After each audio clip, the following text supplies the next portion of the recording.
जो लोग विश्वास करते हैं उनके जीवन में हर पल चमत्कार होते हैं। तो चमत्कार देखना चाहते हो तो अपने विश्वास को मजबूत रखो। हरे कृष्णा दोस्तों, मैं हूं अनुज शर्मा। आज एक बेहद खूबसूरत किस्सा आपको सुनाने वाला हूं। पटियाला की रहने वाली शिखा शर्मा पटियाला में पली बड़ी, जन्म लिया। घर में माहौल था कृष्ण की भक्ति का। उनके घर पे एक कैसेट थी, फिल्म की कैसेट उन दिनों होती थी। तो मीरा की फिल्म की एक कैसेट थी। बचपन से फिल्म मीरा देखती थी और मीरा देख करके उन्हें लगता था कि वो भी मीरा की तरह कृष्ण से प्यार करती है। और शिखा इस बात को लगातार शिखा बड़ी होती रही और इस बात को और विश्वासित करती रही। उनके मन में ये जगह घर कर गई, वो कृष्ण से ही प्यार करती हैं और कृष्ण से ही शादी करेंगी। कृष्ण ही सब कुछ है। कृष्ण की अनन्य भक्त हो गई। एक समय आया जब उनकी शादी का समय था, तो एक रिश्ता आया तो उन्होंने रिश्ते के लिए सिर्फ इसलिए हां कर दी क्योंकि लड़के का नाम कृष्णा था। तो शिखा को लगा कि इससे मैं मिसेस कृष्णा हो जाऊंगी। उन्होंने शादी कर ली और अपना नाम लिखने लगी शिखा कृष्णा शर्मा। एक सुंदर सी बेटी ने जन्म लिया। बेटी का नाम वृंदा रखा गया। प्यारी सी बेटी। शिखा, कृष्णा और वृंदा, छोटा सा खूबसूरत परिवार। कृष्ण के अनन्य भक्त, भगवान से बहुत प्रेम करते हैं। अक्टूबर 2010, 21 अक्टूबर को ये बांके बिहारी के दर्शन करने गए शरद पूर्णिमा के दिन। वृंदावन में इनके रिलेटिव्स रहते हैं। उन्होंने पूछा कि फिर कब आओगे? तो शिखा ने ऐसे ही कह दिया कि मैं 21 नवंबर को आऊंगी, हमारी शादी की सालगिरह है। और 21 नवंबर आई सन 2010। शिखा, उनके पति और उनकी बेटी वृंदा बांके बिहारी के दर्शन करने गए। अब हुआ यूं कि बांके बिहारी के दर्शन जब ये करने गए तो बहुत भीड़ थी। वहां अक्सर भीड़ होती है, चाहने वाले सब खड़े होते, भगवान को देखने मिलने सब आते। तो ये परिवार भी गया। तो उन्होंने सुनिश्चित किया कि प्रार्थना के बाद, भगवान के दर्शन करने के बाद जब हम मंदिर से बाहर मिलेंगे तो जूते की रैक के पास मिलेंगे। हो सकता है मंदिर में सब अलग अलग हो जाए, क्योंकि मंदिर में हर एक का पूजा करने का तरीका अलग होता है। कोई थोड़ी देर बात करता है भगवान से, कोई ज्यादा देर बात करता है, कोई खड़ा खड़ा देखता रहता है। तो शिखा जो है पिछले दरवाजे से भगवान के मंदिर में घुसी। और शिखा का यह कहना है जैसे ही वो मंदिर में घुसी तो उन्हें लगा कि इतनी भीड़ में भी कोई उनके लिए रास्ता बनाता हुआ जा रहा। थोड़ा आगे गई तो एक गुलाबी रंग की साड़ी में,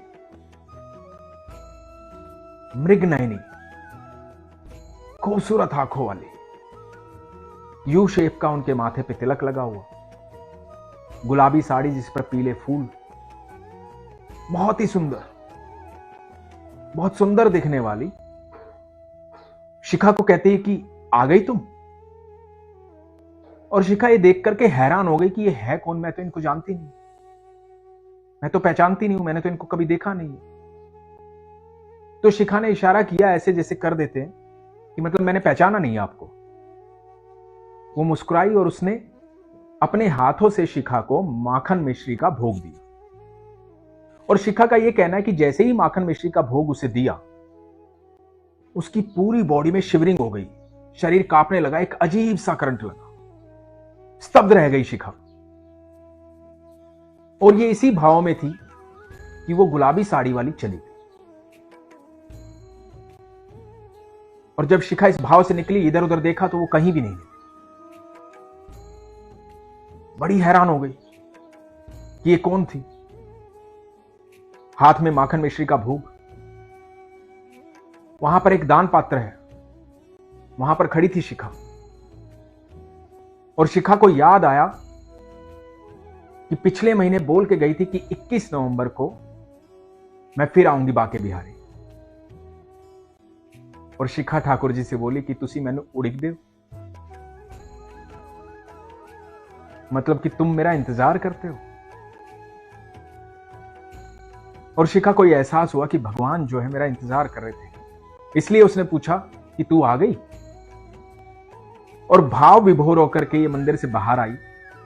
हाथ में माखन मिश्री का प्रसाद था, क्योंकि माखन पिघल रहा था, तो इसे लगा कि परिवार आ जाएगा, बेटी वृंदा आ जाएगी, कृष्णा आ जाएंगे तो उनको भी प्रसाद दूंगी। तो जूते की रैक के पास आई और आकर के देखा वहां पर वो लोग अभी तक पहुंचे नहीं थे। तो ये इंतजार कर रही थी, लेकिन माखन जो है वो पिघल रहा था। माखन पिघल रहा था तो ये शिखा ने माखन और मिश्री का जो भोग है वो लिया और उसे ग्रहण कर लिया। जैसे ही ग्रहण किया, सामने पति और बेटी वृंदा खड़े हुए। तो इसने कहा कि मैं आपका प्रसाद लेकर के इंतजार कर रही थी, लेकिन आप दिखाई नहीं दिए तो मैंने प्रसाद खा लिया। पति मुस्कुराए कि कोई बात नहीं। ये वहां होटल चले गए। वहां जाके पति ने पूछा क्या बात हुई, कहां खोई खोई है। तो इसने सारा किस्सा बताया शिखा ने। शिखा ने सारा किस्सा वहां बताया, अपने रिश्तेदारों को बताया, अपने मम्मी पापा को बताया, सबको बताया। तो सबने कहा कि हो सकता है कि राधा रानी तुमसे मिलने आई हो। लेकिन शिखा को यह भरोसा नहीं था, शिखा को यह विश्वास नहीं था। शिखा बोली कि नहीं, यू शेप का तिलक था वो, राधा रानी नहीं थी। कौन थी वो, समझ में नहीं आ रहा था। खोई रही उसी भाव में। सारा दिन बीत गया। शाम को फिर दर्शन करने गई बाके बिहारी के, क्योंकि सुबह शिखा ने दर्शन किए ही नहीं थे। वो इस भाव में इतना डूब गई थी कि दर्शन करना ही भूल गई थी।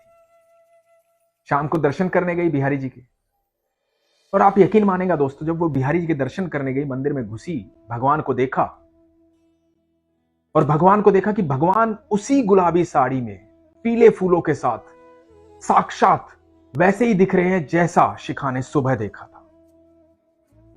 और शिखा जोर जोर से बाके बिहारी के मंदिर में चिल्लाने लगी कि ये वही है, वही है, वही है जो सुबह आए थे। भाव विभोर हो गई। कभी हंस रही है, कभी रो रही है, भगवान को देख रही है, मुस्कुरा रही है, खुश हो रही है। सारे भाव निकल निकल कर आ रहे हैं। पति ने जोर से पकड़ रखा है क्योंकि लोग देख रहे हैं। और शिखा को लोगों की चिंता नहीं है। शिखा अपने बिहारी को देख रही है, अपने ठाकुर को देख रही है जो सुबह सुबह इनसे मिलके गए थे। बात यहां समाप्त नहीं होती, बात आगे बढ़ती है। समय बीतता है। दिसंबर में शिखा प्रेग्नेंट होती है। 1 महीने बाद इनको पता लगता है कि ये प्रेग्नेंट है। जब वृंदा पैदा हुई थी तो डॉक्टर्स ने कहा था कि दूसरे बच्चे के लिए काफी तकलीफ होगी, दूसरा बच्चा आप प्लान मत कीजिए। शिखा हैरान होती है कि प्रेग्नेंट कैसे हो गई, क्योंकि इनका कोई प्लान नहीं था। वृंदा बड़ी हो चुकी है, 7 साल की हो चुकी है, और इनको खुशी थी कि वृंदा इनके पास। जब पता लगा कि ये प्रेग्नेंट हो गई है तो शिखा ने भागवतम का पाठ किया, पूजा पाठ करने लगी। सब लोग बोलते थे कि लड़की होगी तुझे, और भागवतम में इनको लिखा दिखाई दे रहा था कि मैं आऊंगा। कहीं ना कहीं से मैसेज इनके पास आ रहा था कि मैं आऊंगा, मैं आऊंगा। ये हैरान थी। इनकी जिंदगी में वो अलग दौर चल रहा था। जो भक्त होते हैं ना कृष्ण के, जो प्यार करते हैं कृष्ण से, बाकी लोग उन्हें पागल ही समझते हैं, क्योंकि वो पा लेते हैं उसे।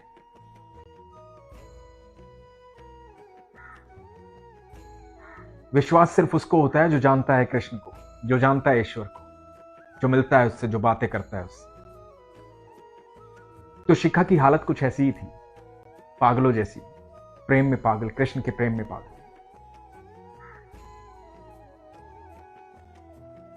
अब हुआ यूं कि सब बोले कि बेटी होगी, बेटी का नाम ढूंढ ले, भागवतम में बहुत सारे नाम हैं। और शिखा को सिर्फ लिखा दिखाई दे रहा था, हे वासुदेवा, हे वासुदेवा, हे वासुदेवा। भागवतम में हर जगह लिखा है हे वासुदेव। तो नाम डिसाइड हो गया था कि बेटा आएगा और नाम वासुदेव रखा जाएगा। अब जब 4-5 महीने बीते, अल्ट्रासाउंड के लिए गई, सोनोग्राफी हुई, तो इसने डॉक्टर से ऐसे ही पूछा, पति और पत्नी दोनों गए थे, पूछा कि ये हुआ कब, क्योंकि हमारा ऐसा कोई प्लान था नहीं, क्या आप बता सकते हैं?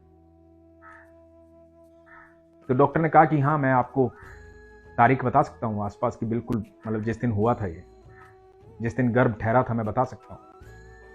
तो डॉक्टर ने जो तारीख बताई वो तारीख थी 19, 20, 21 नवंबर। ये वो तारीख थी जब शिखा व्रत पर थी, शिखा भगवान की भक्ति में लीन थी, शिखा बाके बिहारी के पास थी। और तब शिखा का दिमाग घूमा कि उस समय तो हमने ऐसा कुछ किया भी नहीं और हम व्रत में थे, भगवान की भक्ति में लीन थे, और उसे याद आया वो माखन मिश्री का भोग। आप समझ रहे हैं दोस्तों? और शिखा ने पहली बार महसूस किया ये जो होने वाला है ये कृष्ण का बेटा है, ये भगवान की इच्छा है, ये ईश्वर की संतान, ये उसकी मर्जी है। वो माखन मिश्री का भोग अपना चमत्कार कर रहा था और ठीक 9 महीने बाद बेटे ने जन्म लिया जिसका नाम वासुदेव रखा गया।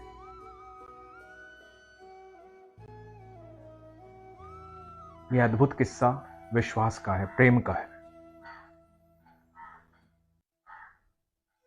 ईश्वर आज भी है, हर पल है, हर क्षण है, विद्यमान है।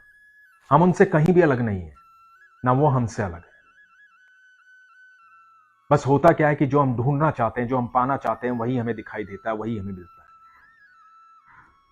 जो हम सोचते हैं, जिस पर अपनी ऊर्जा लगाते हैं, उसी चीज को पा पाते हैं। हम छोटी छोटी चीजों में उलझे हुए हैं। भगवान कृष्ण गीता में कहते हैं कि जो कुछ मांगोगे तुम्हें दे दूंगा,